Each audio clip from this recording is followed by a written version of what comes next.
Thank you so much for all the last minute logistical support. Thank you to our translators and welcome. Good morning, good afternoon, everyone. Good evening and welcome.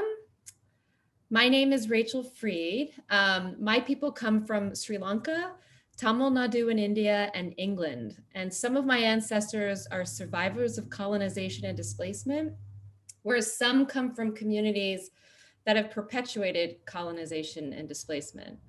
My family now lives in the East Coast of the United States in the state of Massachusetts. And Massachusetts is an indigenous Algonquin word, and it comes from the Wampanoag Native tribe, meaning by the range of hills. So at this time, I'd like to invite you all to join me in honoring the indigenous lands that we're each calling from around the world, both near and far.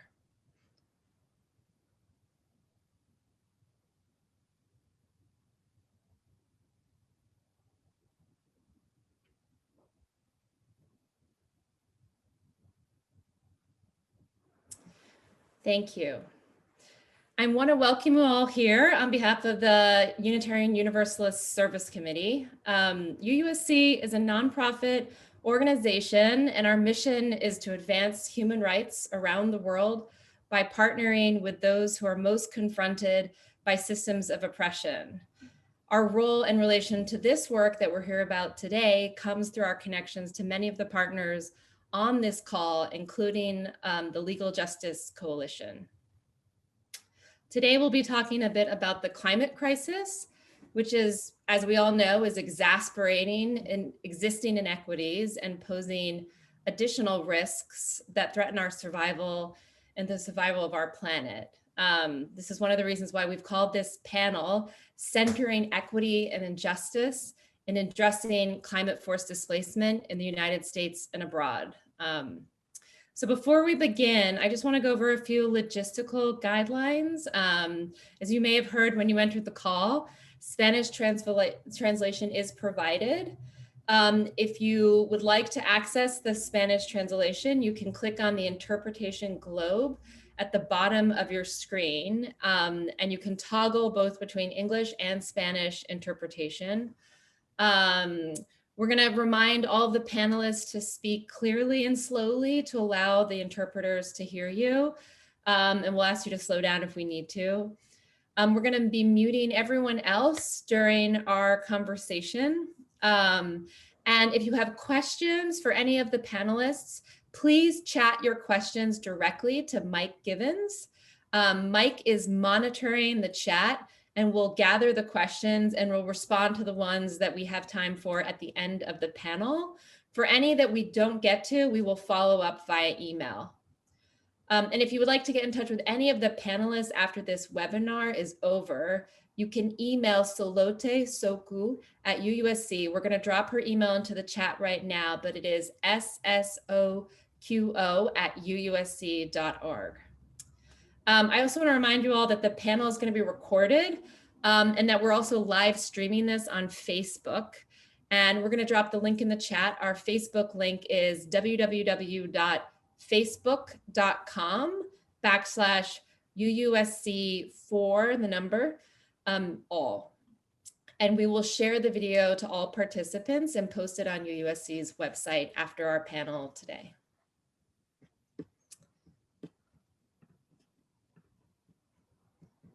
So I want to give us a little bit of grounding for why we're holding this panel this week at this moment, which falls during the week of President Biden's climate summit, where 40 world leaders are meeting virtually to talk about how to address the climate crisis.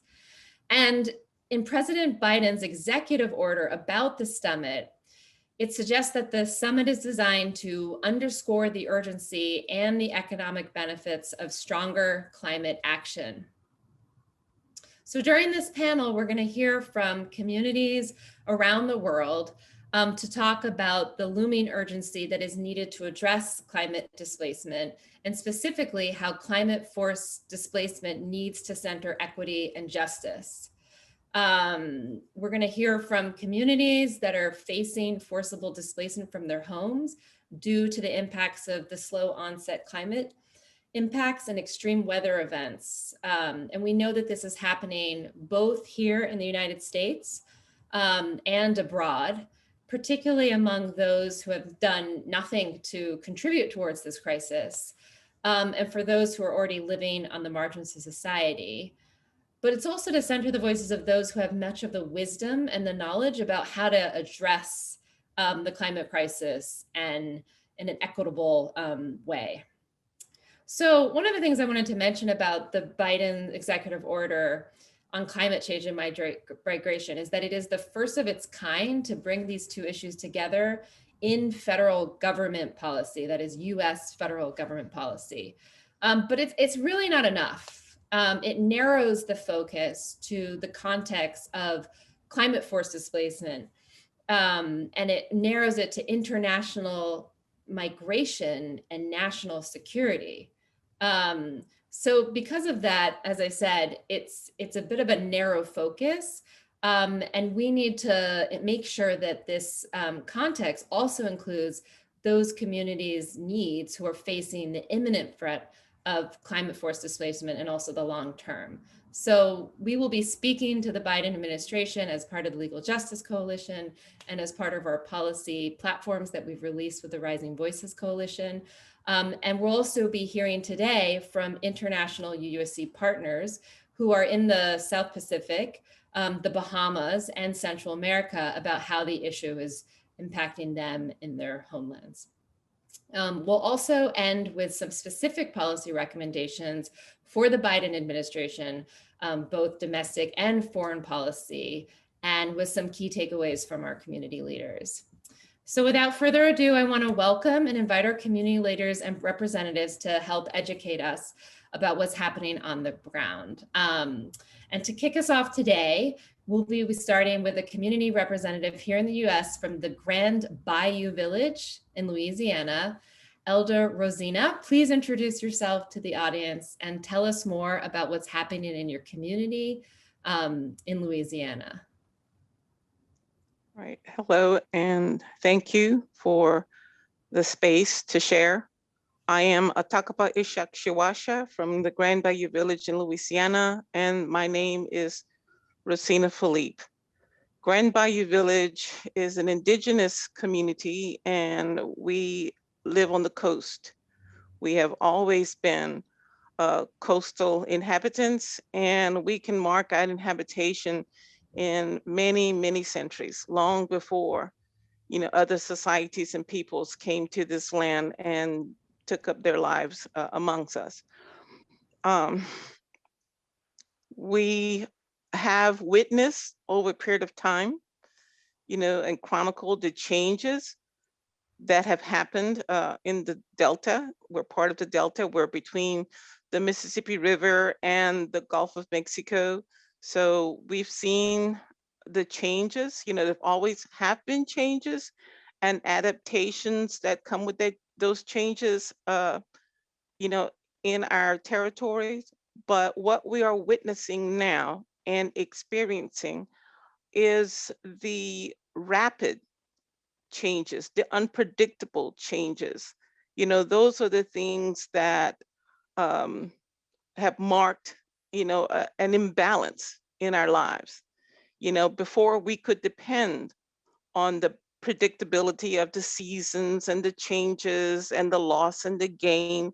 And there was a balance that we could rely on to continue our lives and our life way. Today, we find that the challenges of the climate crisis, especially on the coast with more water, we find those challenges to be very problematic to our continued way of life. And there are many reasons why we see more water. And with more water comes, inundations, both from the river, depending on, before the levees, and from the Gulf side. But with that water, we're seeing a loss of land. And many people, when you hear of the land loss in our communities, they automatically think to real estate. But for us, and I'm here to share, it's more than that. We're not just losing real estate, we're losing habitat. We're losing species of plants and animals and other life forms that have made our lives possible, in this region.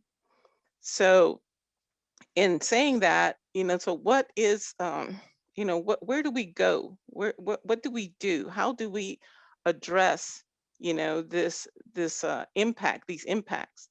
So I'm here today as a witness to these changes, that witness to the imbalance that has been created primarily by the activities that have been implemented into this region, the activities that fuel, the other life ways that do not see these smaller, more intimate processes that make, our coastal life possible. They look at what we're told so many cliches, the big picture. Well, I'm here to say that, the reality of our life and our life way as we deal with these negatives, it's not, relegated to cliches. It's about life and death. It's about the quality of life moving forward. It's about maintaining a balance in systems that precede, human life. It's about finding a way to return to that balance in order to promote a decent quality of life for all of us. In the governance of our nation, there are words that, we live by, and it tells us that we are all created equal. But we don't see that equity being meted out in the protections that so many have come to rely on to continue with their lives.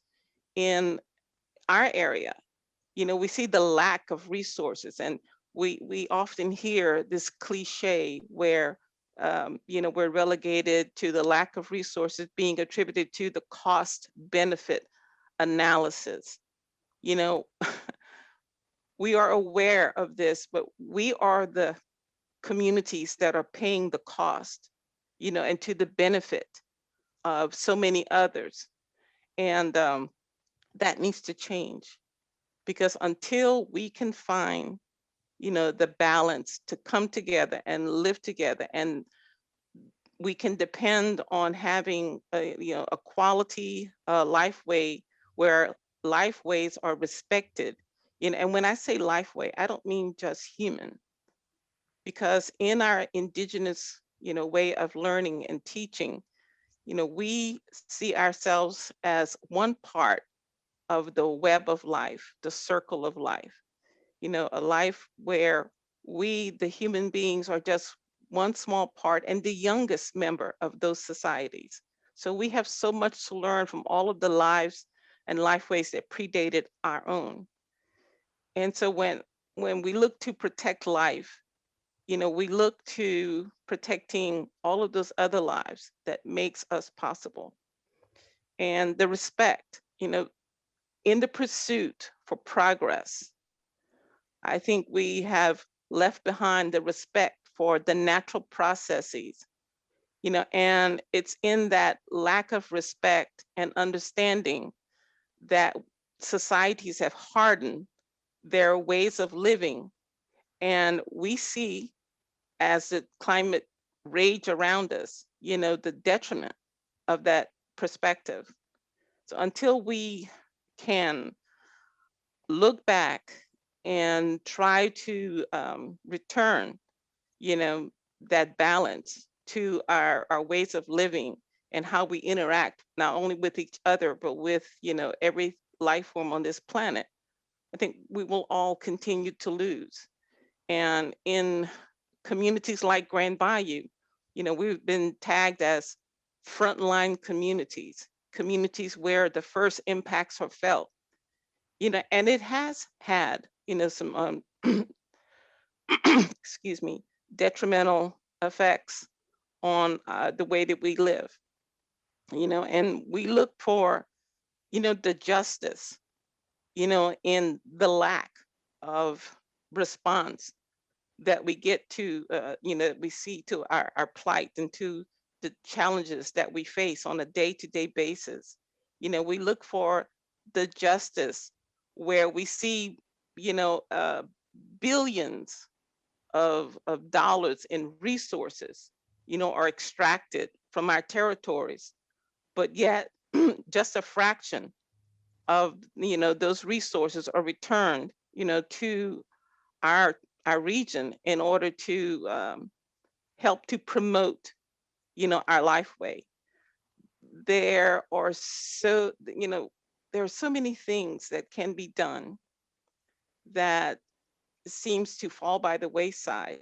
There are many in Louisiana today, there are many projects that are being proposed for the region, but these are projects with a tagline for, 50 years or 100 year. And we are at the point where we need the 1 year and the 2 year projects. We need aggressive interaction. We need resources to be put into, efforts to maintain what we still have. We are not easily relocated and able to continue, our chosen way of life in other places. We're, as an indigenous person, we do not live our lives in that generic manner. And in order to share what we know, about how to live in a holistic and in a healing way, we need to be in our home territories.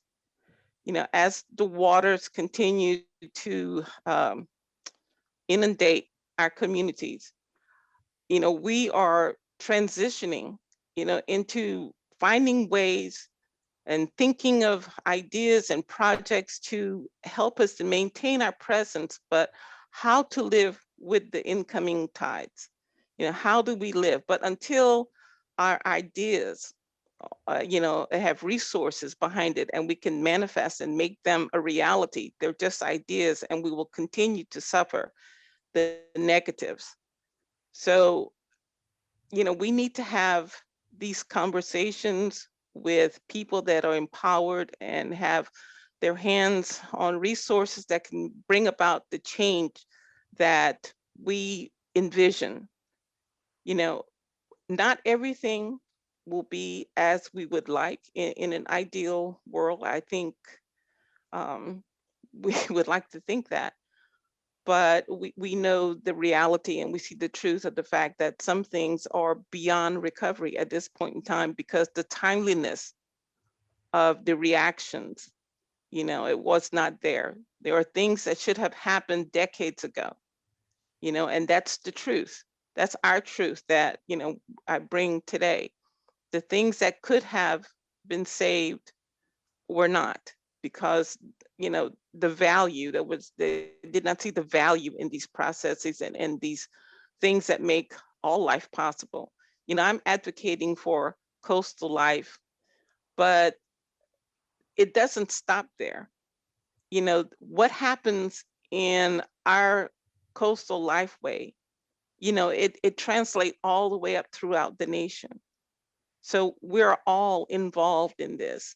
And not only here in the US, we have similar situations happening in other places at a global level, impacting the global families that, that's here on this planet. We have one planet and we are one family made up of many, many members, both flora, fauna, human, and until we realize and respect that web of life, we will continue to be late in our responses. The things that can be done will continue to be left undone. and we will lament those losses to our detriment as a society, as a whole, because some of these things we cannot recreate. And that's part of what, we have to realize. That's the loss. That's what we are in danger of losing, in danger of losing, you know, things and that have been with us, that makes our life possible, make the quality of our lives possible, that have been with us for millennia. And once it's gone, it will be gone forever. And then who will we become? What does that mean, for life moving forward? And that's all I have to say. I just want you to know that in my community, we live courageously. We live courageously in the knowledge and the certainty of where we belong. And, we advocate for a seat at the table to share, the knowledge that we bring, because our lifeway is viable and it has a place in the larger societies. And we advocate and embrace the balance that we need, to bring into all of the work that we do. Because what we have and what we need has to be balanced, in what we're able to do. And we have to recognize and this is not my words, this is words from someone else, that when is enough abundance and when is enough enough. We cannot continue to fuel our lives in the pursuit of taking and more and more and more, and never seeing, the fact and the reality that sometimes leaving something in place, has value to the future. We live our lives not just for today, but we build for the future. That's a legacy we all have. We all want to leave something for the tomorrows, for the life and those that come after us. But at the rate that we're going, I shudder to believe and to look into the future for what that looks like. So, we have to come together and find the true understanding and collaboration and work, to the better of us all. So thank you very much for having me share. Thank you, Elder Rosina, for your wisdom and your words and your courage. We are grateful to hear the story of your community and to understand what equality and lifeways might look like. It's always powerful to be with you. I'm going to now invite Mr. Stanley Tom, who is the former tribal administrator of the Alaska Native village of Newtok, to talk about what's happening in his community, some who have already relocated. Mr. Stanley Tom, I invite you to share now.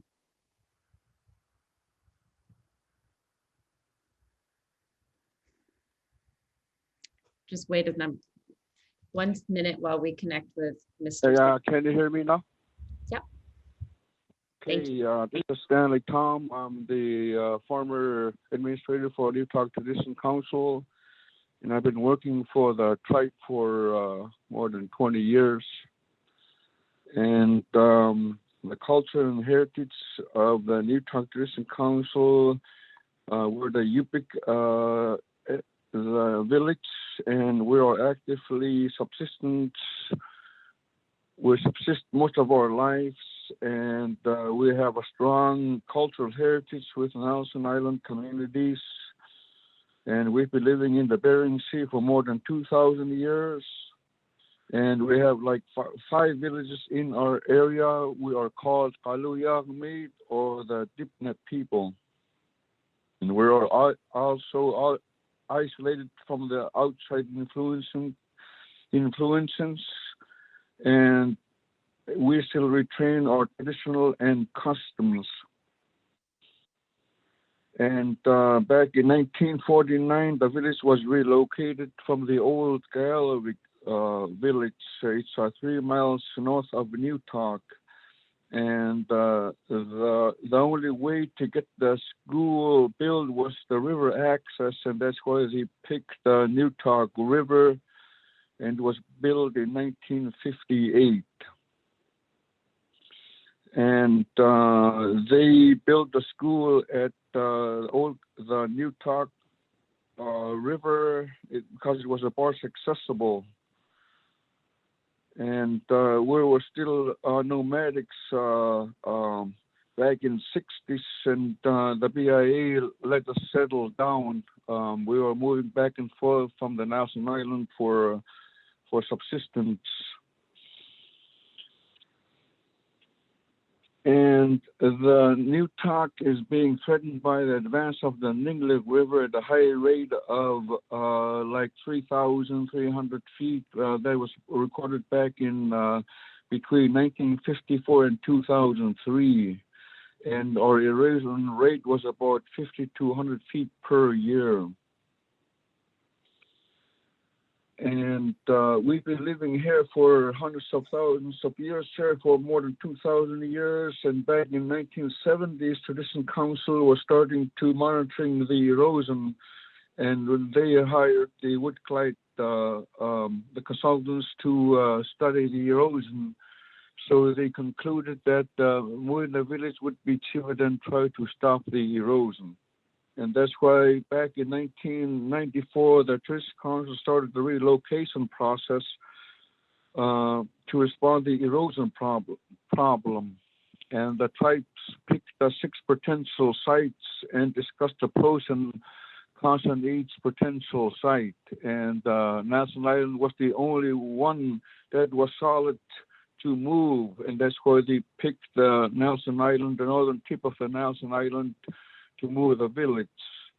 And what we did is we hired a consultant to do a development and study the plans and working with the Corps of Engineers and the BIA. And that's how we started the partnering with them and started the relocation process. What we did with the Fish and Wildlife was that we swapped exchange with the site because it was a wildlife area on that Nelson Island. So we swapped from our northern part and put them in the Nelson Island, and the Nelson Islanders approved that site. The Native Corporation approved that site, and that's when we started the relocation process. And we built a barge landing to the emergency evacuation center. And then that's when we started the relocation process with the federal and state agencies. And we built, the state built about maybe 13 to about 25 houses now. And the other villages, the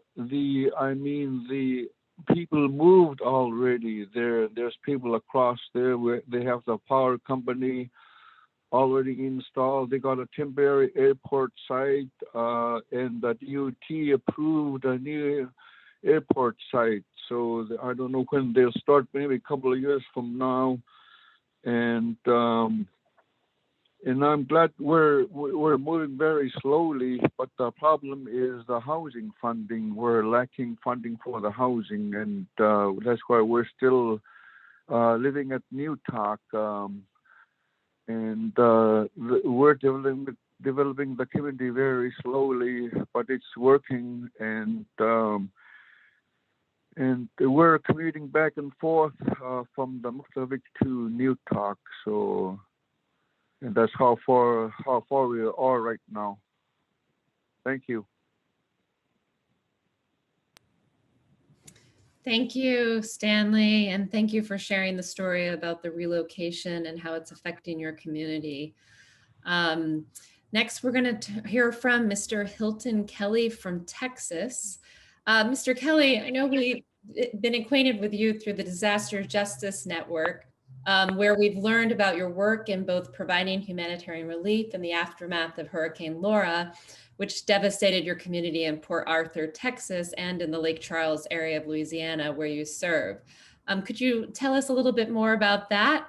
Mr. Kelly?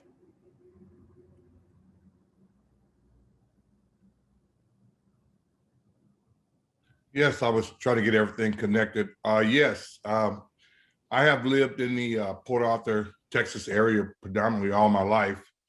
And I left for a while and went away for the US Navy. But returning back to Port Arthur, I'll get right to it. We had a disproportionate number of hurricanes, which started to plague our communities, starting in 2005 with Hurricane Rita. Port Arthur, Texas is home to many large refineries and chemical plants, which dump tons of carbon monoxide, benzene, other toxins that lend to our ground level ozone. And with the ground level ozone, of course, when you have ozone from industries being dumped from different countries from all over the world, it has a tendency to create a somewhat of a shield. Whenever the sun comes in and starts to warm the planets, then what happens is the sun can't escape because of the ground level ozone, thus creating a climate change. And this is what we're starting to see now. And it's starting to impact people in such ways to where it's impacting our homes. We're seeing chronic flooding. We are seeing people being seriously displaced. And we're just losing our whole way of life. And that's why it's critically important that we do what we can globally to try to address this issue. Because yes, we're seeing it here in America, the United States, but we're seeing it in other parts of the world as well, like India, Africa, where we're having drought, California, where they're having major fires every year, disproportionate number of fires. And it's up to us to do what we can to try to turn this paradigm around. I'm hopeful that it is not too late for us to stop the impacts of climate change or reduce the impacts, but yet we have to start now. As stated earlier, we should have started this fight many, many years ago, but because of political leaders in key areas, they decided that, it wasn't real. They tried to sell America and people around the world that it wasn't real. The US under the Trump administration pulled out of the Paris Agreement, which I believe was a serious mistake. We're very, very happy to see the Biden administration back in office and taking the helm and doing what they can to turn things around again. I think the Biden and Kamala administration have done the right thing by getting back into the Paris Agreement. And they're looking at ways in which to create equity in underserved, polluted communities like West Port Arthur, for instance. And there are many other places around the United States like West Port Arthur, like South Philly, Detroit, Richmond, California, New Jersey, all these other places that are having similar issues when it comes to dealing with huge refinery and chemical plants, and also what you call petroleum coke facilities, which contribute greatly to greenhouse gases. So when it comes to creating equity and assisting people that are being displaced, we need help now, not tomorrow. We need to get the ball rolling now to build more sustainably. Many people that live in the underserved communities like in West Port Arthur and Deer Park area in Houston, Texas, many of them do not want to leave, but they're being forced to leave because of poor air quality, because of poor housing, because of disinvestment and redlining. And for years, this has been going on under various administrations.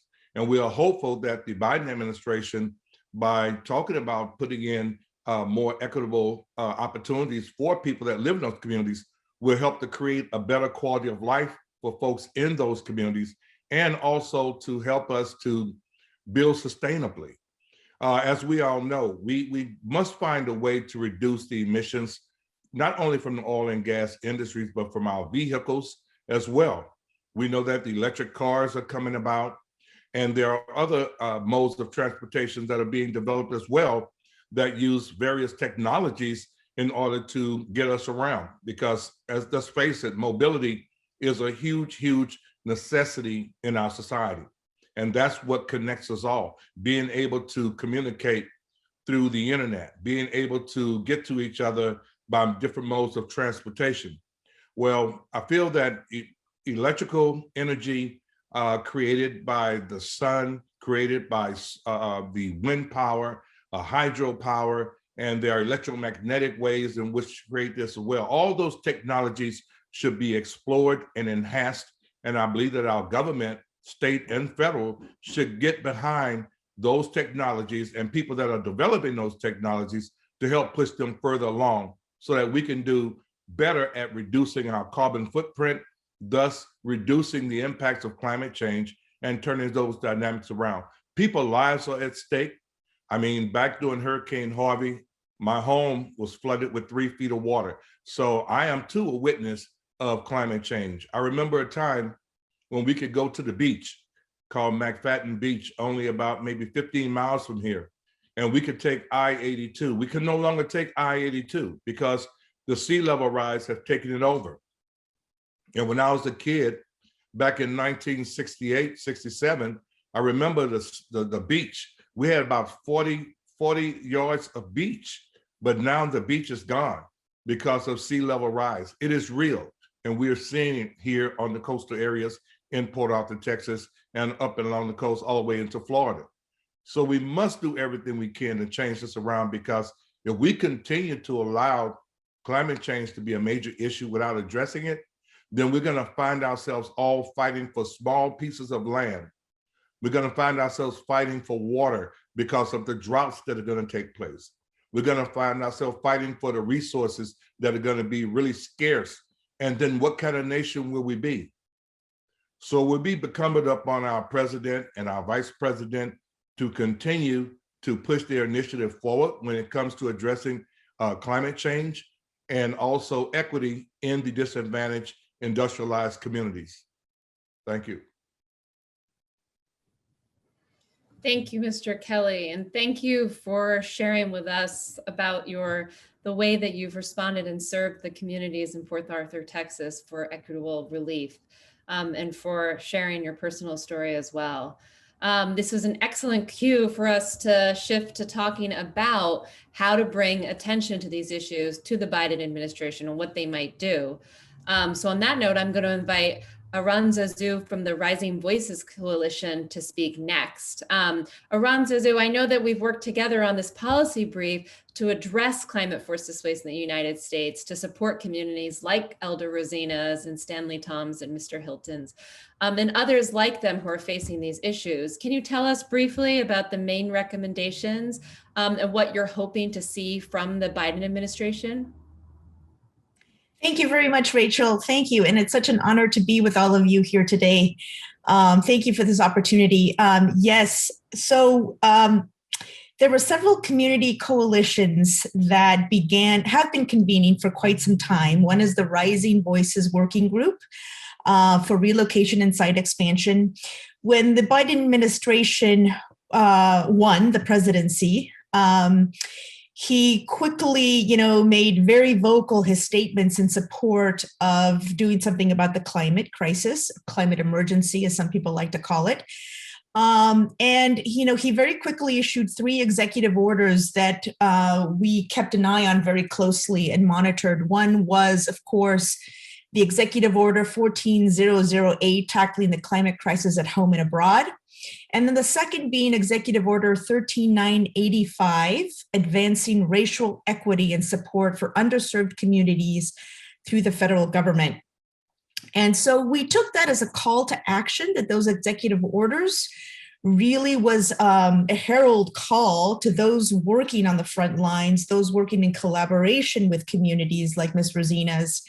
And so building upon decades worth of lived experience, or hundreds of years of lived experience, and as Mr. Stanley said, communities in the United States have already been relocated. And so we wanted to bring these 3 different groups together. Your group, Rachel, UUSC, the Rising Voices Working Group, and the Lowlander Center, which represents more than 35 individual contributors to this policy brief, and 3 of these community organizations.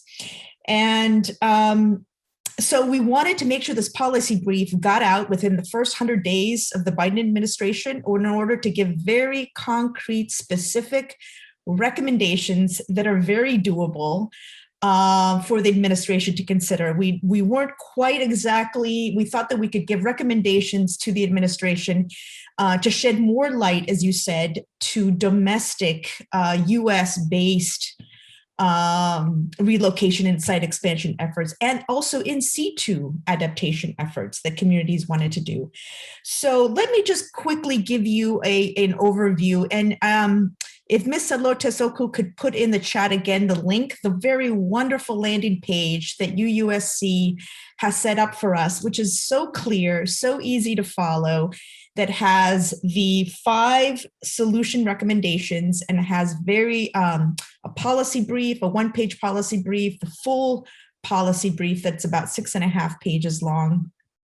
And also a sign-on campaign should more communities want to support these solutions. But in summary, I just wanted to say 4 very important recommendations. That is, number 1, to increase resources for frontline communities. Grant federal funds directly to those communities to center that empowerment and that decision-making power within those communities. Number 3, make federal disaster response more equitable and establish a governance framework that centers community leadership. So those are the 4 basic sort of takeaway principles, but there are 5 very specific recommendations. And I can just list those off very quickly and just provide a couple of just very specific points. But basically, so increase the resources. Number 1, we know that these communities have been lacking in those resource dollars. And just to put this into context, the federal government states that $3, typically an average $3 goes to federally recognized tribes for disaster relief work, versus 26 that goes to US citizens, and less than 3 to non-federally recognized tribes. So there's a very stark contrast there in resources going to frontline communities. And again, grant federal funds directly to communities. They're the communities that most know what needs to happen for their own communities. Often there's a lot of bureaucracy, a lot of red tape in accessing these funds, right? And especially those communities that have the least resources don't have the capacity to be able to access those funds who most need it.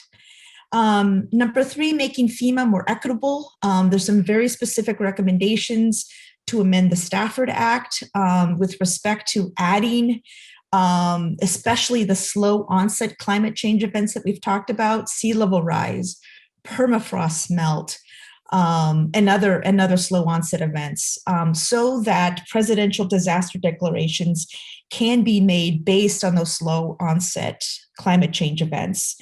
And so that FEMA then can act quickly and help those communities upgrade the needed infrastructure.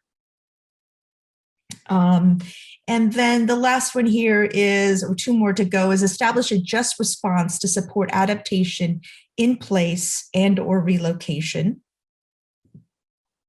and establish a human rights governance framework. So I would just invite everyone to please go to this landing page where there's very specific actions that can be taken. It's doable together with both congressional and executive actions. These are the types of recommendations that are coming from the bottom up, specifically to meet the challenge addressed in those executive orders by the Biden administration.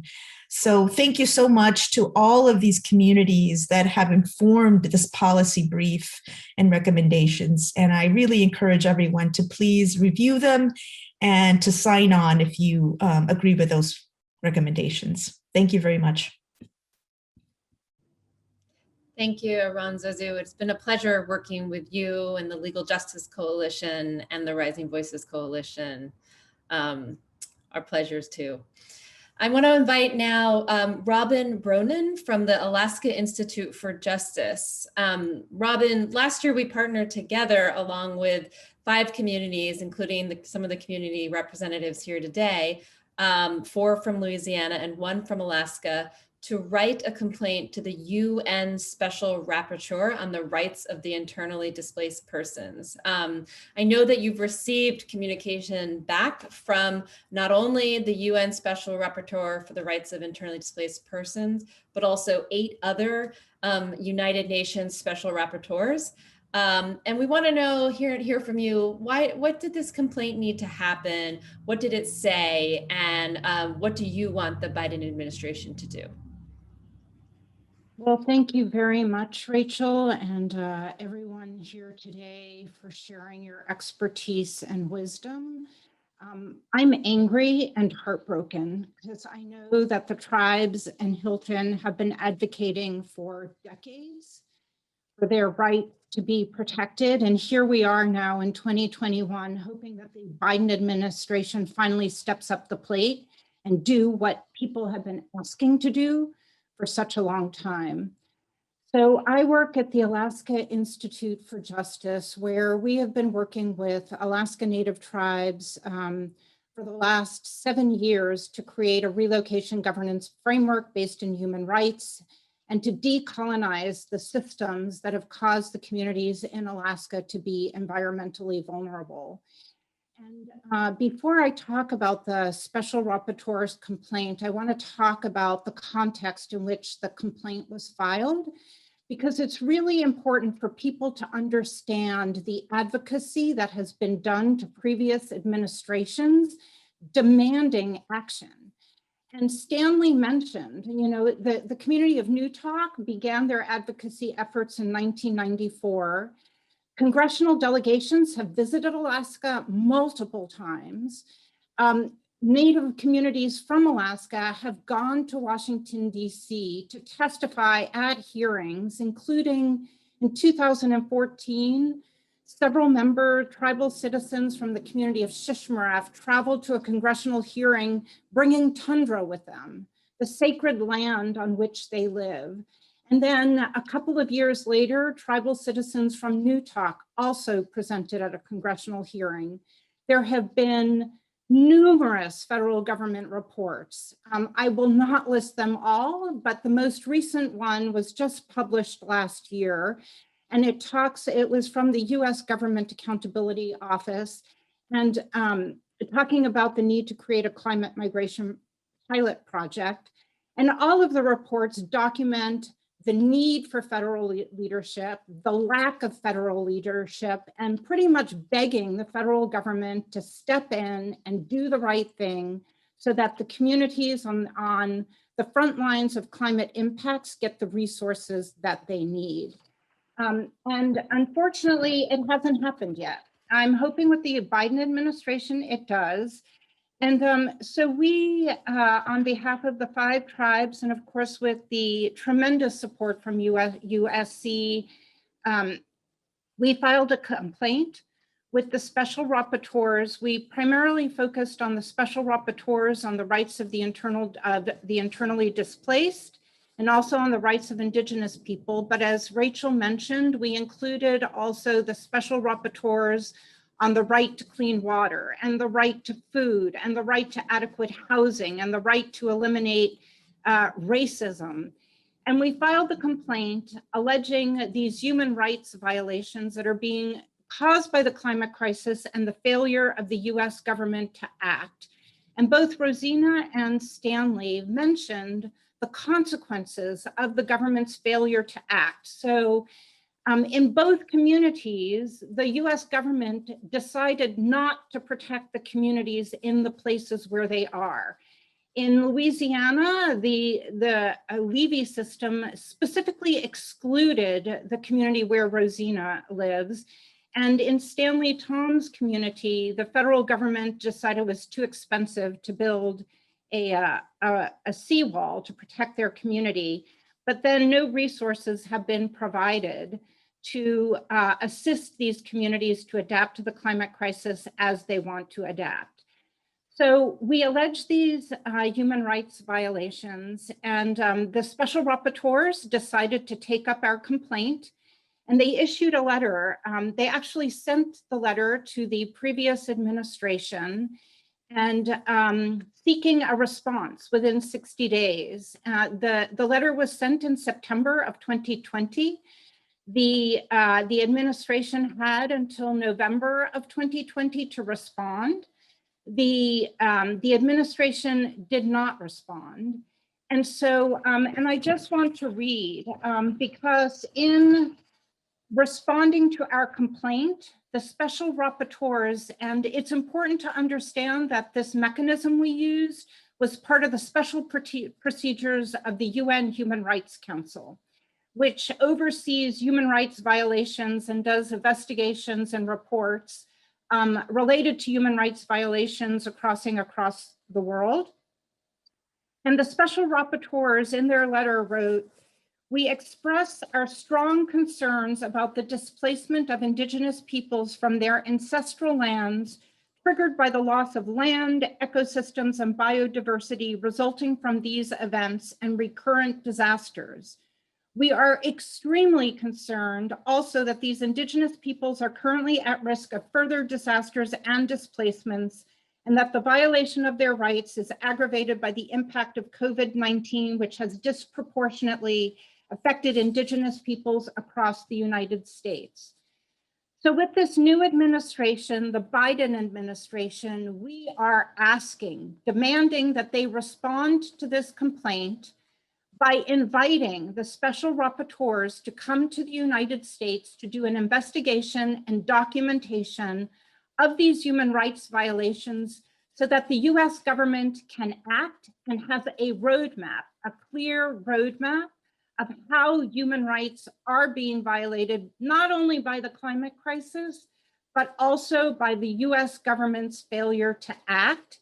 And I just close because it's really important to understand so Aranzazu mentioned the executive orders related to when President Biden came into office, and the climate migration executive order only talks about international cross-border movement of people caused by the climate crisis. There is no executive order about action the federal government will take to assist indigenous communities in the United States to respond to the climate crisis.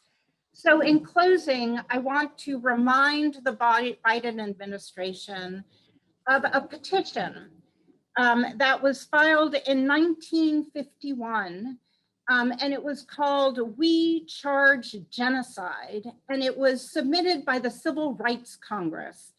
And they wrote, "The test of the basic goals of a foreign policy is inherent in the manner in which the government treats its own nationals.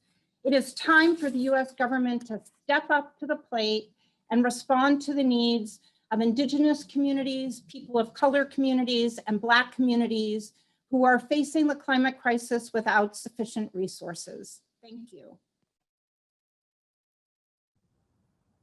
Thank you, Robin, and thank you for that clear call to action to our government officials when they hear this conversation, or those who are listening right now. There's a very clear and compelling call to action. At this time, I want to note that we've heard both from community leaders about their vision for self-determination in the United States. We've heard from Elder Rosina, from Stanley, from Mr. Hilton about the various impacts affecting their communities. And we've also heard from Robin and Aranzazu about some of the key ways that the Biden administration can respond. And we've heard that central to this work is the need to recognize the agency and wisdom of frontline communities and to lift up their collective voices.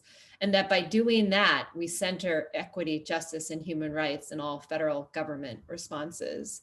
So now that we've had some chance to think about the domestic context, we want to move to understanding the international context. And we'll start first with a guest from the Pacific Islands, from Tuvalu. I invite now Richard Gorkin to join us. He is a Pacific Islander.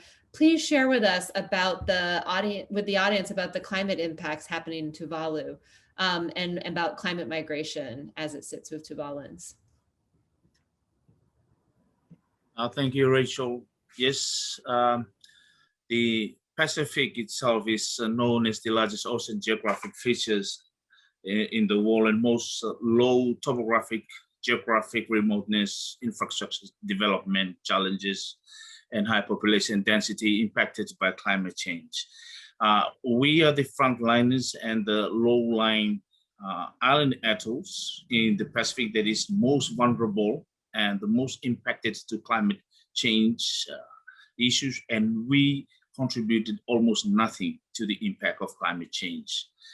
The impacts that we are facing on monthly basis in our country, in the Pacific, we know we are faced with the extreme sea level rise, the coastal erosions, acidification and relocations caused from climate change issues, and cyclones, droughts, flooding, etc.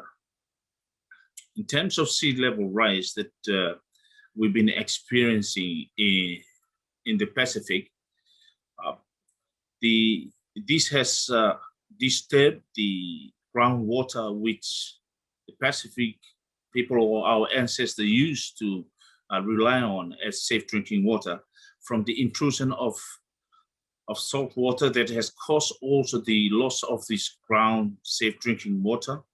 And also it has created the infertility of the soil that we can produce our local crops, which we depend on. And we have seen this in monthly basis, as during neap tides, we are seeing areas that are inundated, that also being disturbed to low-lying settlements where they have to relocate to further inland, and also because of this issue where there will be a lack of space they have to be occupying, and some of which has taken the step to migrate because of sea level rise and other problems that we've been facing from the impacts of climate change. Severe cyclones that coincide with a strong storm surge has also created a lot of erosions to our coastal areas. And it is said also that during the cyclone Fema, as I may relate, that the severe swells that we've been facing in the country has also disturbed the burial sites, which also been washed away or been eroded by these strong swells. And these are also parts where we are connected with our heritage and also the past of our country. And many issues that we've been facing through sea level rise and other strong surges to the country is that there are some islands on the group are also being washed away and now has been submerged. And you can only see those islands when we have a very low tide. And that brings us to see that we are so innocent in the Pacific to get all this impact that we did not contribute most on. And the extreme and the intensity and frequency of cyclones that we are receiving in the Pacific, as we have seen, it's become more frequent than the past. And we have recorded most of the cyclones around the Pacific are reaching up to Category 5 and has done a lot of damages and losses to the Pacific Islands. And in this Biden administration, we look forward as the frontliners or the most vulnerable communities or countries in the world, that we must collaborate together to bring a better place and a safer place for us in this world here. because choosing to be in a climate-induced migration, it's not an option for us. And most Tuvaluans and the elders are not taking this as their option to leave their identity, their sovereignty, or their own home island, just because we are being forced by other actions that has given most impact on our Pacific islands. So as time keeping up, and I wanted to highlight on those matters that we are facing at the moment, and also the COVID-19 has also bring more disturbing migrations or repatriations of the populations from the main settlement to their outer islands, and this has caused a family disputes over their lands also, because of the loss of lands causes from erosions and not enough space, and thus these relocations and displacements caused from climate change and this pandemic is becoming a challenge in our region in the Pacific, and we are trying to address this so that we can make equal rights to live peacefully, and also to have the right to live and have our own resources in our own sovereign rights on our own small island atolls. Rachel, I think I'll share that with you for now. It might take longer time.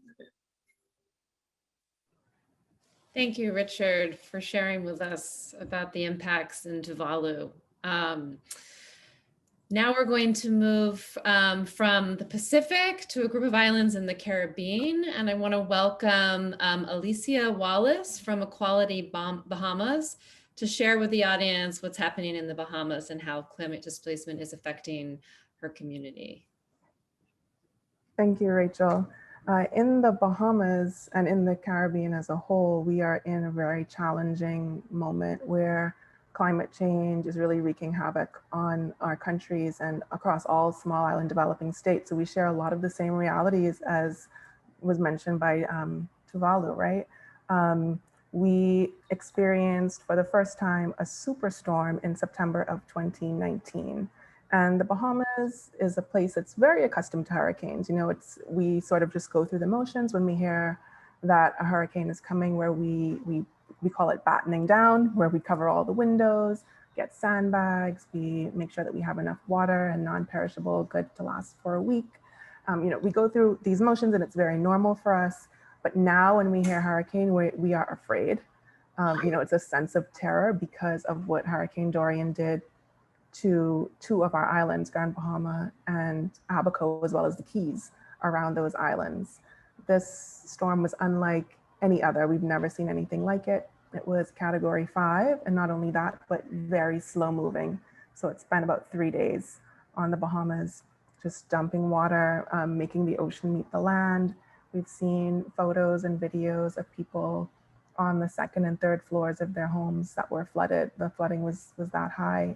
People waiting for the eye of the storm to be able to hopefully swim to a nearby place where they can seek refuge. Hearing stories of people who opened their homes to dozens and dozens of people to just cram in because it was a safe and a dry place, maybe on slightly higher ground. And following that hurricane, Equality Bahamas shifted its focus to be a little bit more on issues of climate and environment, because we're an organization that focuses on women's and LGBTQ people's rights. And, you know, women and LGBTQ people also happen to be two of the most disproportionately affected groups of people by climate events, by disasters.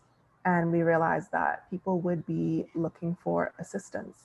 So we partnered with another organization, Lend a Hand Bahamas, to open a hurricane relief donation center. So we worked at the National Art Gallery of the Bahamas, which was very kind in letting us use the actual gallery space to collect supplies. And we did that for a little while until people found out that we were collecting donations and they actually started showing up looking for help. So we quickly sort of expanded our operation to also become a distribution center. And at this location, we were helping people, probably about 200 families every week, with food packages and then everyday hygiene kits, clothing, tools and equipment to take back to the islands for those who were going back to try to repair their homes, to clean them up. Lots of baby products. Those were the highest, I think, requests that we had. Food, items for babies, particularly baby food and Pampers, of course, as well as wipes, and menstrual hygiene products, which is usually one of our areas of focus anyway. So we saw firsthand that women are not only disproportionately affected, but take on the challenge of assisting their own families and their own community members. So of the people coming into the National Art Gallery of the Bahamas for help, scores and scores of people every day, I would say there were probably 95% women. You know, women coming in and saying exactly what they needed, what other people in their households needed, what their neighbors needed, and knowing exactly everyone's clothing size, compared to sometimes, you know, men would come in and need supplies, but couldn't quite tell us exactly the size that they needed. They were sort of telling us, you know, pointing out other people, she's about that size, she's about this size. So it really showed that women are consistently taking on that responsibility, always trying to hold all of this knowledge to be able to keep families together and make sure that everyone has exactly what they need. And we learned a lot throughout this experience. We received support from individuals, of course, in the Bahamas, particularly in New Providence, where the capital of Nassau is located and where most people were evacuated to. So we had people who were staying in shelters on New Providence, as well as in the homes of family members and friends who were able to put them up for a little while. So these are the people that we were largely serving. But we also got some assistance from organizations that were sending supplies in, people that we connected with. And one of the things that we noticed is that our disaster relief is not very environmentally friendly. You know, the number of single-use plastic bottles that were coming in with water. And you know, water is one of the biggest needs. Our water table was compromised. We needed drinking water. We needed water for everything. But they were just coming in these bottles of, these plastic bottles. And I was thinking the whole time, yes, we need water. We need to be able to give water to people, but is this really the way to do it? Can't we come up with better ways, more sustainable ways to meet our needs? With the food that we were ordering from wholesalers, when we unpack everything and we look at the garbage on the floor, just the amount of waste of just plastic wrap and really unnecessary bulky packaging. So these are some of the things that we're starting to think through and encouraging organizations, particularly international, non-governmental organizations, to think about when they're sending supplies to countries like ours. We're already struggling with the management of waste and chemicals in the country. A number of organizations and businesses have tried to collect some of the waste and send it back to the companies that provide it. So, you know, for example, if you have a cell phone and you decide to get a new cell phone, a lot of times you can send that old cell phone in and they can get rid of it properly. That hasn't been very successful for us. So it's something to think about when you're sending relief supplies. Is there a way to package it so that the Bahamas doesn't become responsible for dealing with the waste that ultimately contributes to more climate events, you know? So those are some of the things that we've been thinking through. We are working on policy guidelines for disaster relief after seeing the groups of people that are left out. So for us, the group of migrant people, primarily Haitian people that many of whom resided in Abaco, their homes in shanty towns washed away. They had a lot of difficulty with getting assistance because they weren't able to show ID. So a lot of government agencies as well as NGOs were requiring ID to assist people, which is an issue both of discrimination as well as just missing the fact that people have lost everything. They don't have IDs. You're going to put them through more red tape to figure out how to replace their IDs before they can get food and water. That's beyond ridiculous. So we really have to think differently about our responsibility to other human beings, to other people who are occupying the planet along with us. So we're working on policy guidelines. We've decided to design an innovation lab where we're bringing people together who have been impacted by the storm to talk about their experiences, the things that were good, the things that were bad, and the way that they would design a process to allow for better distribution of products, and actually meeting their specific needs, how they can communicate those needs, and how people running organizations could actually respond to those needs in a more equitable and sustainable way. Recently, there was the volcano eruption in St. Vincent, the La Soufrière volcano, which resulted in ashfall just for days and days and days. And we don't know how long it's going to keep erupting, but it's displaced over 20,000 people in St. Vincent. So Equality Bahamas is right now working with 3 organizations that are on the ground to help them to get access to the supplies that they need. We're encouraging people to make direct donations to those organizations because we know how important it is for organizations to be able to use their own discretion with the use of funds, but also to be able to support the local economy to keep it going. So we're sending funds to them that we collect to make it a little bit easier because e-transfers are difficult in a lot of Caribbean countries. We're also purchasing supplies and shipping them to St. Vincent and the Grenadines, so some of the things that they can't access in country. So for example, we heard a few days ago that they had run out of rice. So we decided to prioritize rice. We know that they need pillows because people are in shelters, they don't have pillows, and people don't often donate them. People rarely even ask for them because they're considered a luxury. But when you've gone through a climate event like that and we've experienced that kind of trauma, getting enough rest is important. Having a little bit of comfort is important. So these are the things that we want to prioritize, and we're trying to help with things that we know no one else is likely to do.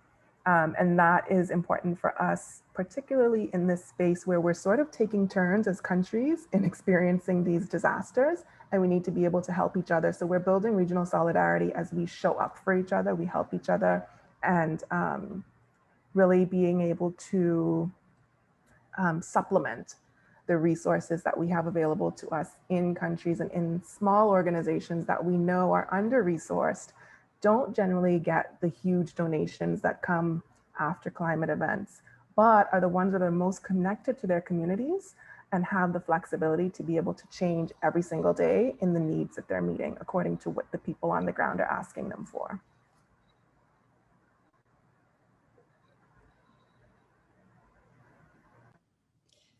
Thank you, Alicia, for helping us both draw the connections between climate events and the complexities of equitable relief, and for your partnership. It's also helpful to understand the context of how migrant rights get eroded in these climate events and crises. To also help us understand both the root causes of migration and the impacts of displacement, I want to invite our partner, Marcos Ramirez Domingo from Popnoch, based in Guatemala, Central America, to share with us. At this time, there are actually some power connectivity issues, but luckily, Marcos has sent us a pre-recorded message knowing that he may not be able to dial into the meeting at this time. So I'm going to ask us to pause for a moment while we queue up his video message. And for folks who don't speak Spanish, please click on the interpretation button at the bottom of your screen at this time for translation support. Bear with us for one moment.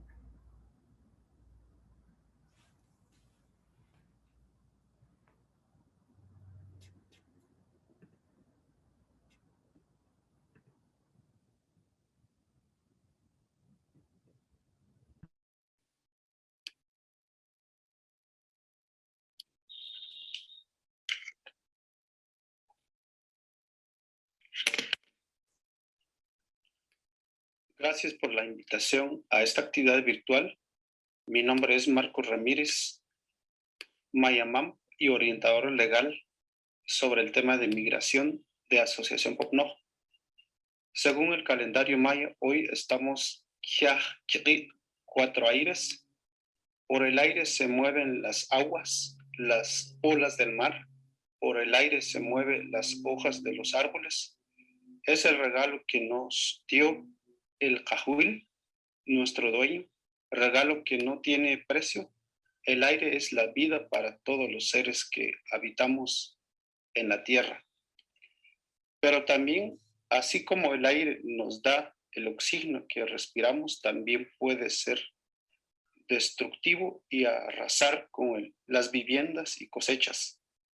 Es pues un día oportuno para reflexionar sobre los cambios en el clima producto de la acción humana. El cambio climático, todos y todas tenemos ideas sobre qué es el cambio climático porque ya estamos viviendo sus efectos. En la región mesoamericana lo vemos en la desertificación y sequías, incendios forestales, huracanes y tormentas. En otras partes del mundo se vive el ascenso de los mares. A raíz de las consecuencias del cambio climático, muchas personas, familias y comunidades se ven forzadas a desplazarse y a emigrarse de un país a otro buscando oportunidades de trabajo para recuperar lo que han perdido.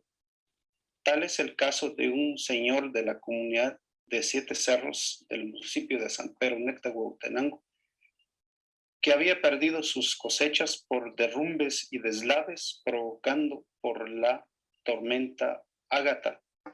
Entonces se fue a México a trabajar un tiempo y luego siguió el viaje para los Estados Unidos.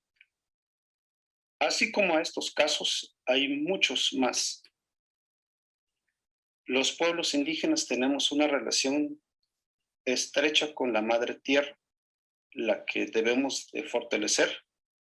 Sin embargo, los problemas del cambio climático tienen que ver con la separación que como humanidad hemos tenido de la madre tierra, propia del modelo económico dominante, al verla como un recurso a explotar para cumplir la riqueza. En Guatemala lo vemos agravado por las plantaciones de monocultivo como la caña de azúcar y palma aceitera. Las industrias extractivas y minería a cielo abierto, las grandes hidroeléctricas y otros megaproyectos. Pero un buen hijo no explota a su madre ni la vende, la cuida, la protege, le atribuye por la vida que nos da y la venera. Entonces queremos retomar nuestra manera de entender la madre tierra desde la cosmovisión maya, plenitud de la vida. El ser humano pertenece a la tierra y no la tierra pertenece a la humanidad. Pero resulta que en la práctica está siendo al contrario, pues como humanidad estamos explotando, destruyendo y contaminando la naturaleza en el afán de acumular riqueza. Hay quienes se sienten dueños de todo lo que existe, inclusive de la vida de los seres humanos, que son la mayoría de oprimidos, explotados, marginados, privados de todo tipo de derechos. Desde nuestra forma de entender el mundo, en la naturaleza todo es importante, todo tiene vida, cada parte, desde lo micro hasta lo macro, contiene la totalidad. Todo merece respeto. La práctica del principio del equilibrio con la naturaleza es para mantener la vida de la tierra y la continuidad de los seres humanos en el futuro. Nuestra relación con personas, plantas, animales y cosmos debe ser armónica y equilibrada. Algunas de nuestras apuestas para reducir los impactos del cambio climático desde la cosmovisión maya son hacer incidencia política a través de redes de organizaciones comunitarias en la defensa de los territorios, de los recursos como agua, bosque y montañas que permitan la vida. Los estados deben crear leyes y cumplir convenios internacionales que imiten las actividades de las empresas e industrias que emiten gases de efecto invernadero y los obliga a reciclar lo más posible. Apostar a una agricultura orgánica sostenible para asegurar la seguridad y soberanía alimentaria. La agricultura sostenible tiene una filosofía y técnicas que ayudan a contrarrestar los impactos del cambio climático, como conservación de suelo, de agua, diversificación de cultivos y elimina el uso de agroquímicos que contaminen el medio ambiente. Recuperar nuestros saberes ancestrales con nuestros principios, valores y prácticas que permitan nuestra convivencia e interrelación fraternal con las plantas, los animales y la diversidad de la humanidad para sentirnos y hacernos uno solo con el universo. Muchísimas gracias.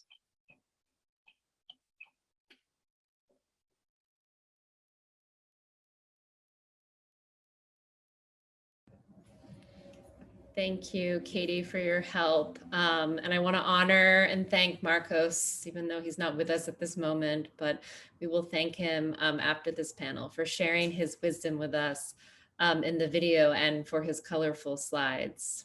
At this time, I'd like to welcome Adriana Laurent. I know, Adriana, you're originally from Honduras, but you're now living in Canada. And you're also a member of the Lost and Damaged Youth Coalition. I'd like to invite you to tell us a little bit about your community and what your coalition is calling for. Awesome. Thank you all so much for having me today, and thank you to the other panelists for your amazing words. And I wanted to start by sharing a little bit of a story of my home community in Honduras. In recent years, we've seen a lot of really alarmist headlines talking about the border crisis with a lot of xenophobic and racist undertones. And as Alicia Wallace explains in her new book, we are not in a border crisis, we are in a displacement crisis. And for today, I really want to use the time that I have to discuss how climate change is exacerbating these existing factors of displacement and highlight why we need to address the root causes of the crisis. And I'll talk about the Lost and Damaged Youth Coalition in a second. Honduras has been facing several overlapping crises over this year. We're dealing with the impacts of climate change, both through slow onset disasters like droughts, as well as rapid onset disasters like hurricanes, on top of the consequences of a US-backed military coup in 2009. And after the coup in 2009, we saw an increase in militarization and policing, which only led to more violence and more displacement. Honduras already has extremely high rates of poverty, food insecurity, and violence. And these are the factors that have been forcing people out of our communities for years now. When we're talking about climate change and displacement that comes from it, we cannot ignore the impacts of imperialist and neoliberal policies that have been displacing people in Central America for years now. And to speak more specifically on the impacts of climate change more recently, in November 2020, we had two massive hurricanes, Hurricane Eta and Hurricane Iota, category 4 and category 5 respectively. And they were both less than 2 weeks apart. And these hurricanes really displaced so many people. And this is on top of a global pandemic. And similar to what Alicia said, where we are used to these hurricanes and we're used to preparing for them, but the hurricanes that we've been experiencing recently are far too powerful for people to adapt to and prepare for. Just to give an example, some people in my community only had minutes to escape the flooding by going up on top of their roofs. So it really is a life and death situation for so many. And there's so many seniors and folks with disabilities who have more difficulty in doing these things because of mobility issues. Thousands of people lost their homes, hundreds of farmers lost their yields from the floods. So many people had to evacuate to emergency shelters that were set up by churches, for example, because our government failed to support people during this crisis. The impacts were disproportionately felt by families below the poverty line, by farmers, by folks in rural areas, by Indigenous and Afro-Indigenous communities, as well as folks of marginalized genders. This includes women and trans folks as well.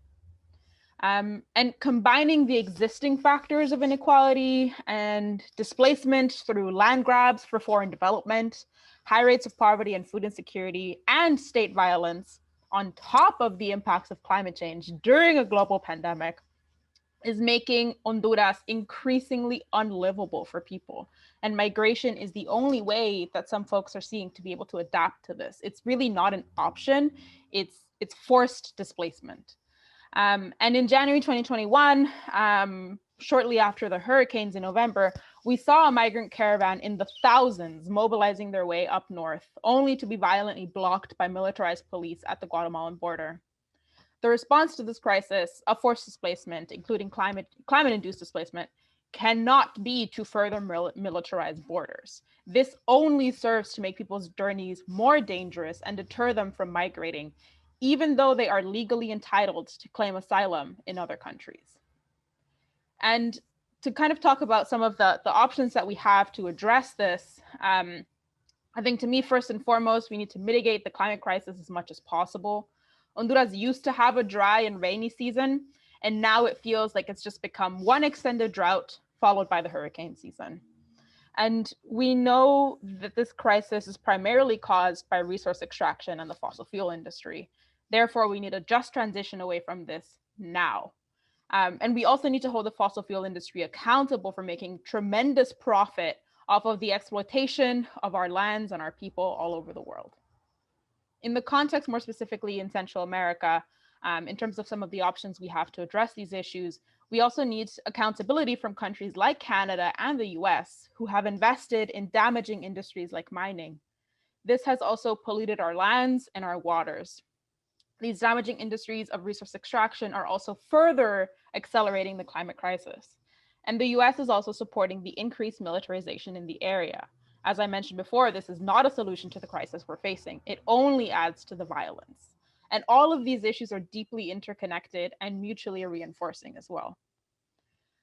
From a financial perspective, we also need accountability now. And as I mentioned before, I'm a part of the Loss and Damage Youth Coalition. And one of the things that we're arguing for is to have support for loss and damage. And we need to have resource and access to funding for these issues. And loss and damage, for folks who might not know, refers to the impact of climate change that go beyond what people can adapt to. So this accounts for the cost of damage to homes, the cost of damage to communities, the incalculable toll and damage on life, on culture, and to connection to land, and to where we grew up. So that's what loss and damage accounts for. And Article 8 in the Paris Agreement outlines the responsibility of countries to take action on loss and damage, and it is a fundamental pillar of global climate action. So it is in writing. But despite signing on to this agreement, wealthy countries like Canada and the US, who contributed the most to causing the climate crisis, are still unwilling to provide the finance and the support needed to address it.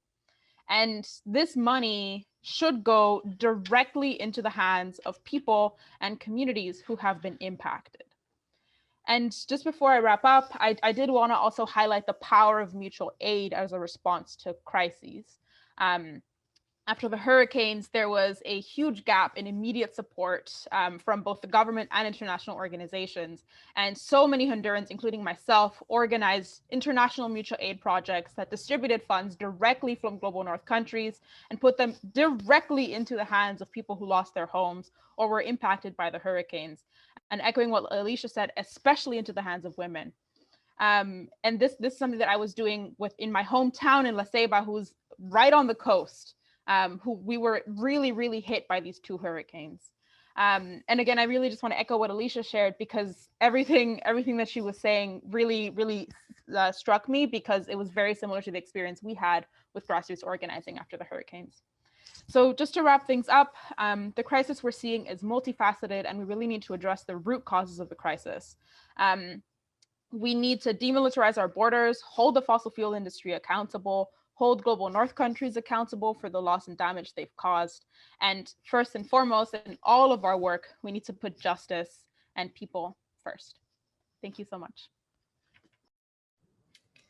Thank you, Adriana, for speaking both to the displacement crisis and the exploitation, and also the life and death situation communities are facing, and for naming the just transition and the government action needed to support this transformation, including allocating financial resources to impacted communities, but also reminding us of the power of mutual aid and of grassroots collective organizing, and that we have power as well in the ways that we show up for justice. Lastly, I want to invite Kaylee Ober from Refugees International. Kaylee the Refugees International has released a comprehensive and robust set of policy recommendations for the Biden administration on climate migration, and also been part of creating a climate migration displacement platform, which is coordinating and developing shared advocacy around climate migration and displacement. So Kaylee, I'm going to invite you to tell us what you think the Biden administration should be doing to address this crisis of climate displacement at this time. Thank you so much, Rachel. And thank you so much to Salote Songo for coordinating all of this and for being such a productive member of the climate migration and displacement platform, which Rachel alluded to. It's an organization or a platform of more than 30 different civil society organizations, activists, and experts, which all have missions at the heart of climate change, migration, and displacement. This has really come about, or my feelings or findings really come about from support from folks like Salote. So I really need to acknowledge her right now. And I also want to acknowledge all of the tribal leaders, people from on the frontline communities who have taken time to tell their stories here today. I think really giving a face and humanity to some of the policy recommendations I'm going to speak about, which is much more from the 30,000 foot view, right? And I think what we can see here is there's certain threads throughout all of these stories, which is, we are in a climate crisis. It's not a future scenario. People are already being displaced or on the move. And so policies really need to target that and support that as much as possible.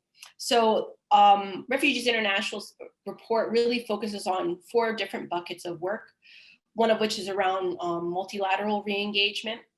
Another is around averting climate-related displacement as much as possible, giving communities the tools and the opportunity to stay in place if they would like to and adapt in place if they would like to.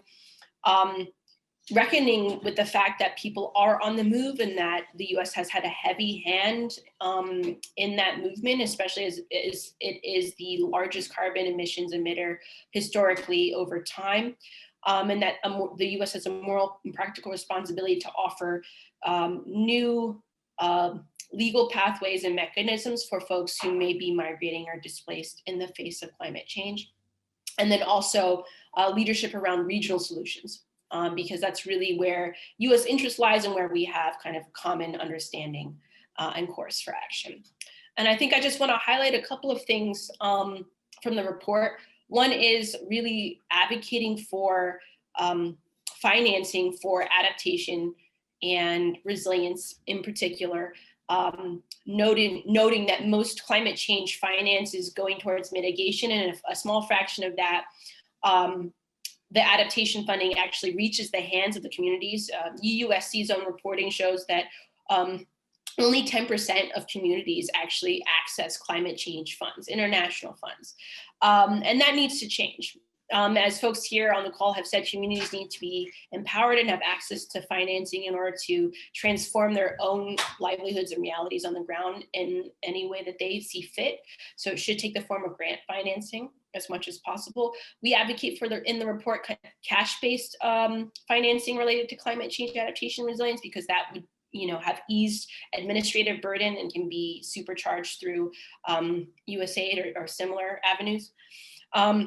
We also recommend in the report taking a climate change lens and approach to temporary protected status. As we know, temporary protected status is one of the only humanitarian visas in the world that explicitly acknowledges environmental disaster, and hundreds of thousands of people who've experienced large-scale disaster have been able to make use of TPS to stay legally within the United States.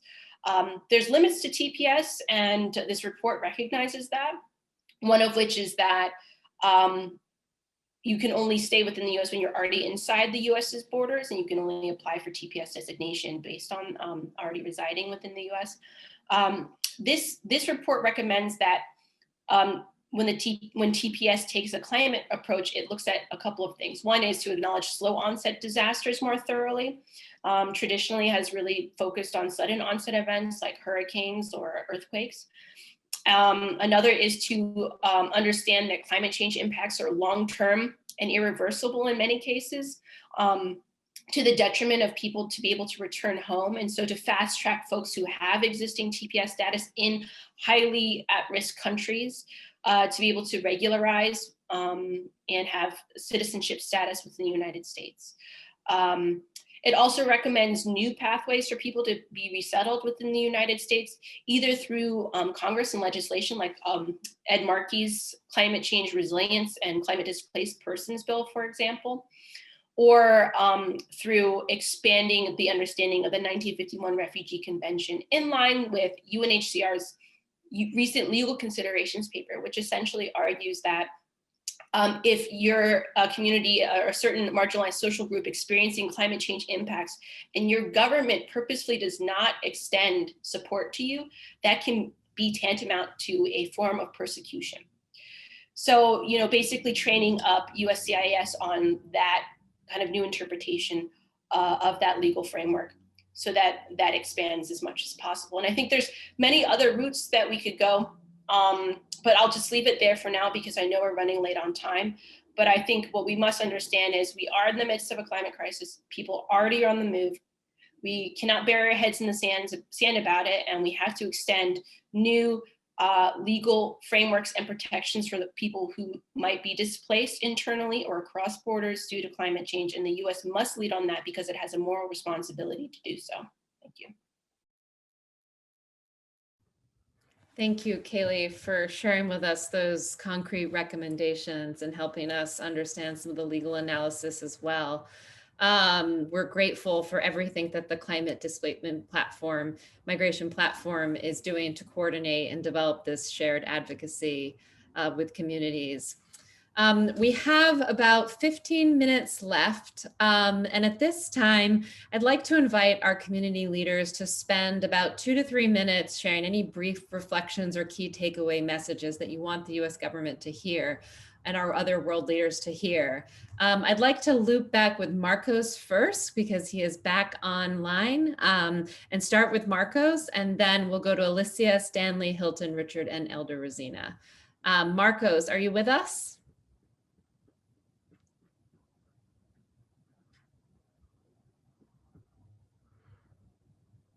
Okay, we may still be having technical difficulties. Marcos, are you able to join us?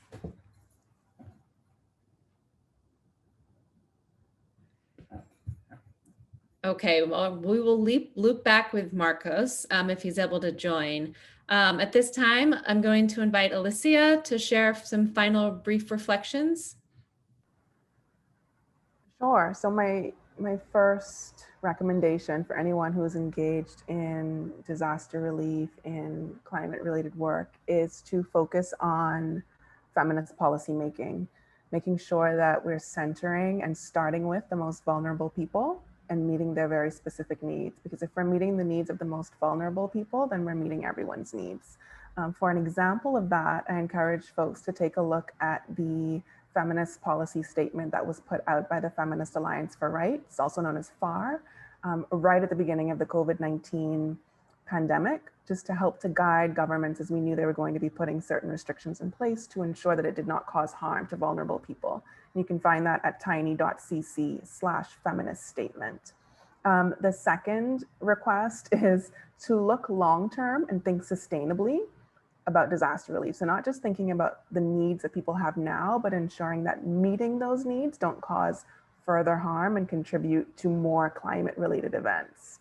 I'd like to see funders definitely increase responsiveness and flexibility, because these events happen so quickly and the needs on the ground change quite quickly. So sometimes as organizers, as advocates, as organizations, we might make a request to use funds in a particular way and find that in a week, someone else has met that need or a more pressing need has come up. And this is something that UUSC has been really great at, being responsive, allowing us to be flexible and to change our approach to meet those needs on the ground. And also not focusing so much on just numbers as a means of assessment, but understanding the quality of the work that's being done on the ground. More resourcing for grassroots organizations and prioritizing local and national NGOs. So a lot of times actors, particularly in what's considered the global north, might want to go through these international NGOs that just have a lot of red tape and they're not as connected to the community. Please, please, please resource the organizations that are already on the ground, that know the communities, that know the environment, and can actually be a lot more agile in responding. And they need the funding. They're already doing the work under-resourced, and they're going to take on more no matter what, because they have the heart for the community. So be sure to support them. And for those of us who are going through this, continuing to build solidarity within our countries, within our regions, and across thematic areas. So one example that I have is that on the ground in the Bahamas, we got support from Relief Corps. And I think Wanda's watching. Wanda is from Puerto Rico and has helped a lot with hurricanes and other disasters in Puerto Rico. And she really showed up for us, came to the Bahamas with so many supplies, and actually spent a few days with us in the center helping us. And when I saw what was happening in St. Vincent, of course, I reached out to Wanda again and said, hey, can Relief Corps help us? And they've been great with helping us with logistics and getting things shipped and ensuring that we can get things safely to St. Vincent, and also being able to stretch the dollar as far as possible. So building that solidarity and keeping in touch and building relationships with other people who are doing this work is incredibly important. And last but definitely not least is prioritizing care and rest for the people, especially the women that are doing this work every day. We show up, we do this work for days and days and days, weeks, months, long, long days. I can tell from my own experience of 11-hour days for months. And we might not be thinking about our own health and our own rest.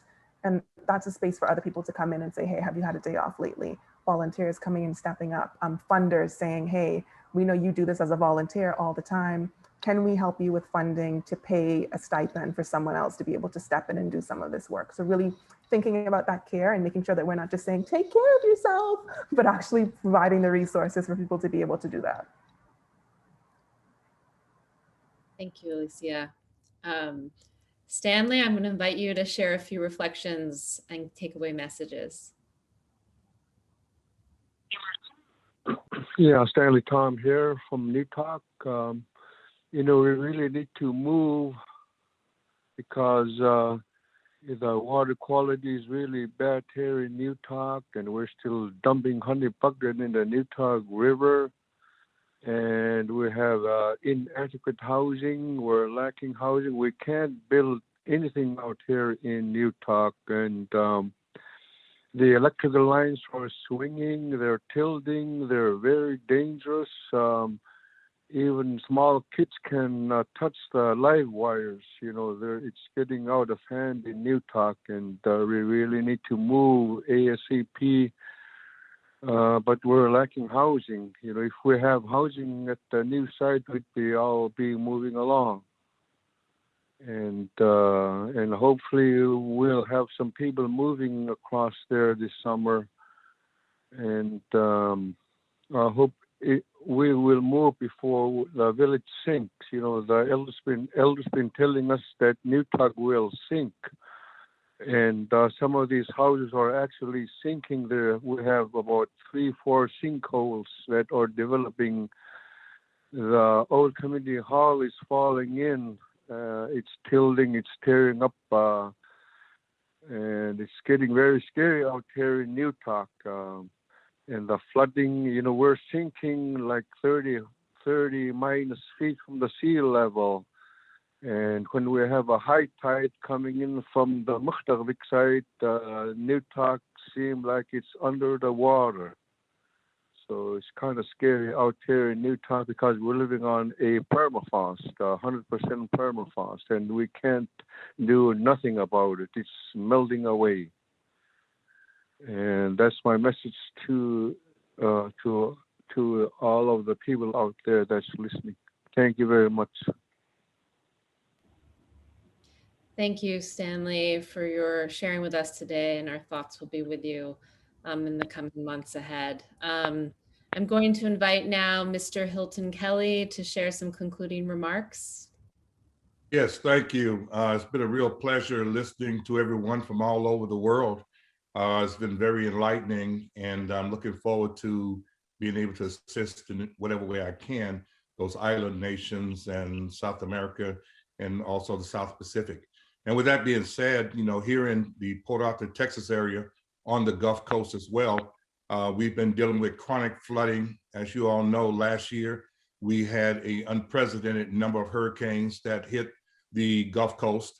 Port Arthur was earmarked for Hurricane Laura, but it went a little bit north and it devastated Lake Charles, Louisiana. And we are working with those folks in Lake Charles, Louisiana with repairing of roofs. We're getting tents to live in until their houses are repaired. It's in disarray in Lake Charles and also in Orange, Texas.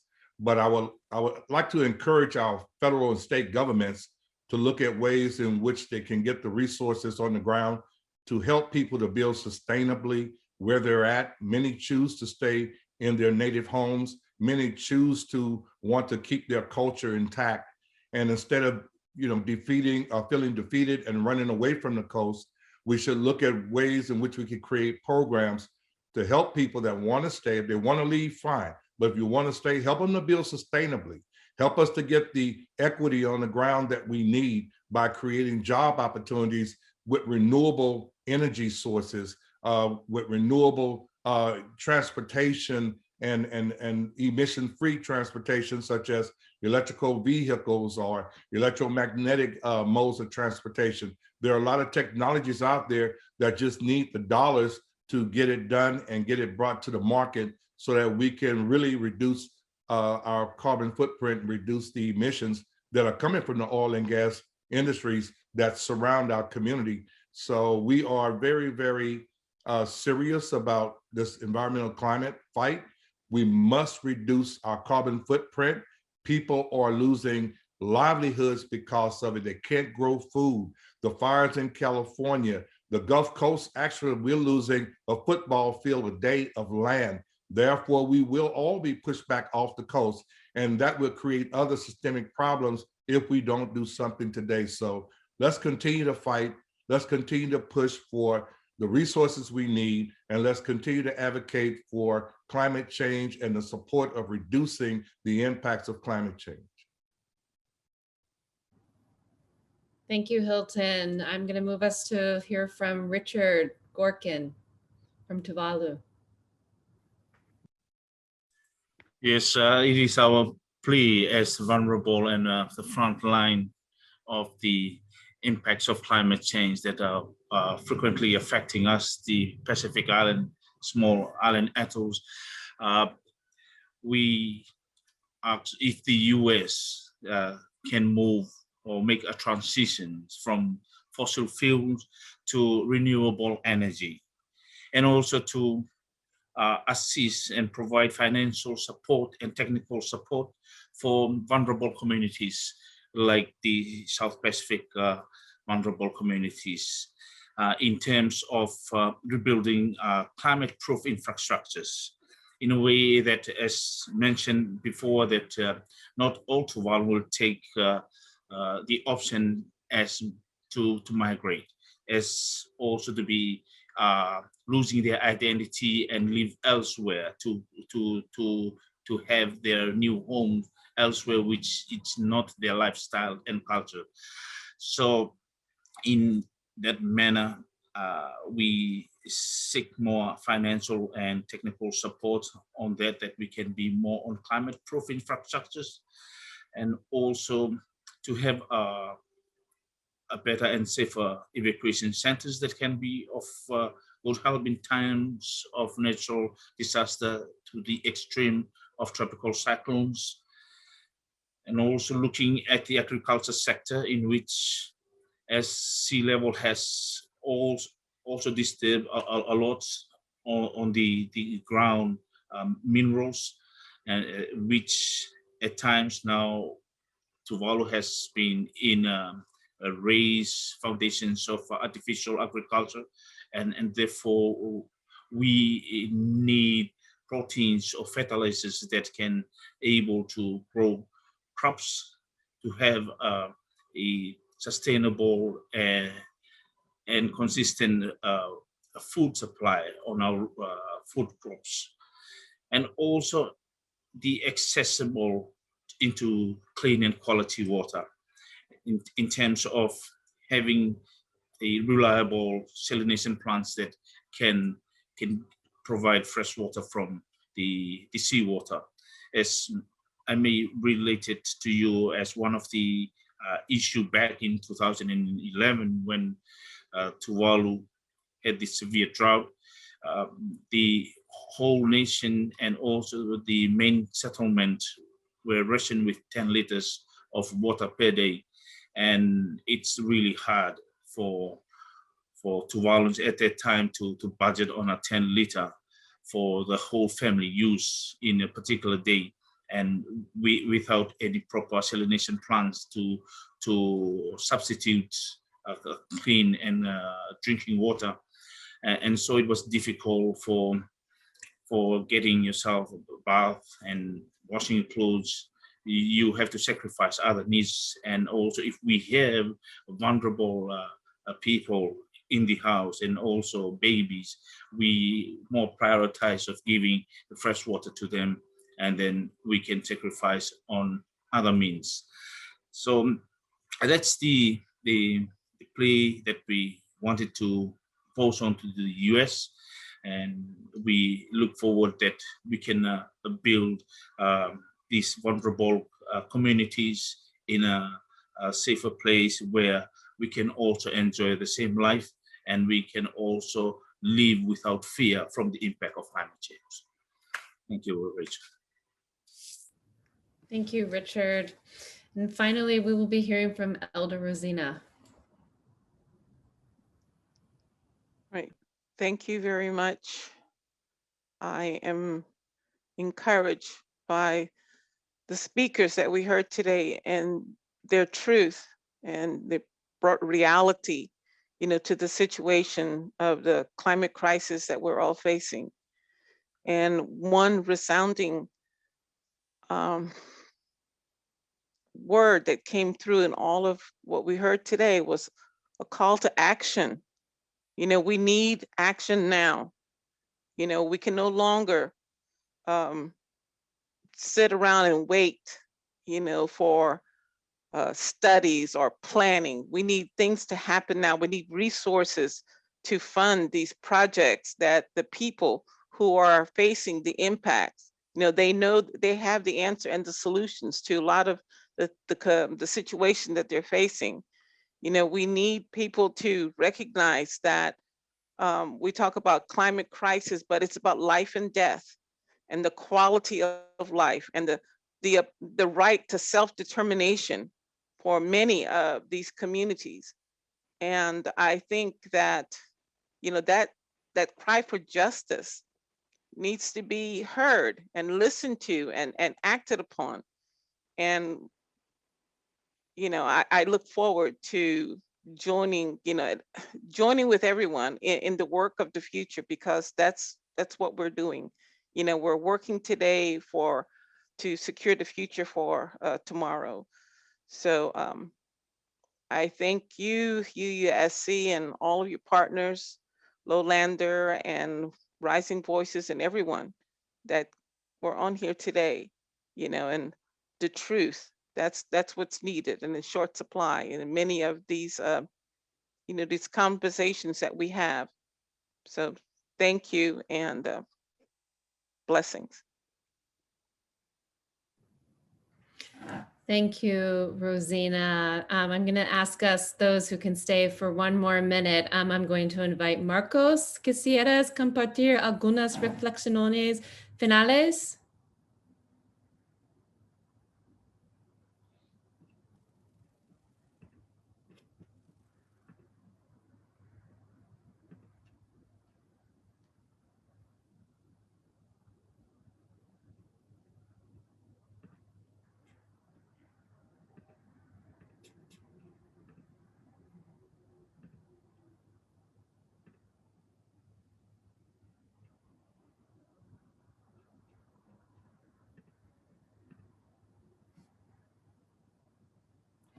one more minute. Thanks all.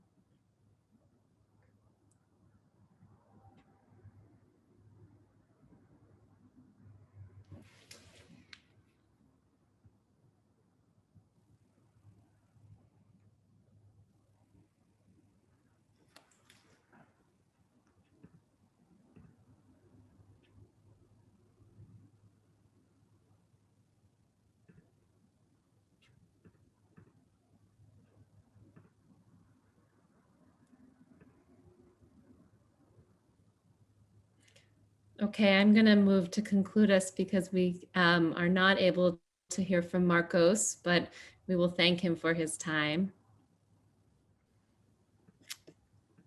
So just to kind of bring us to finale, thank you so much to all of our panelists and our interpreters.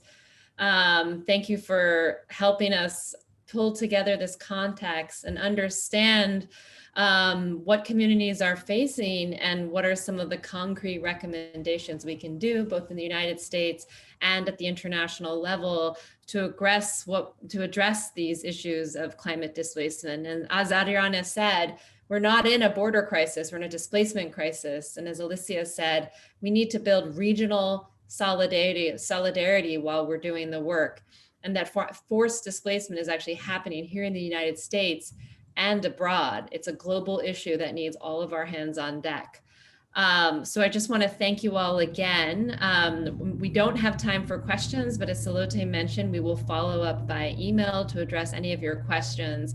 Again, I want to honor all of you for being with us today. I've learned so much. I know that all of our participants have learned a lot, and we are in deep appreciation and gratitude to you to be doing this work together with you across the globe and in solidarity. Thank you all again for joining us.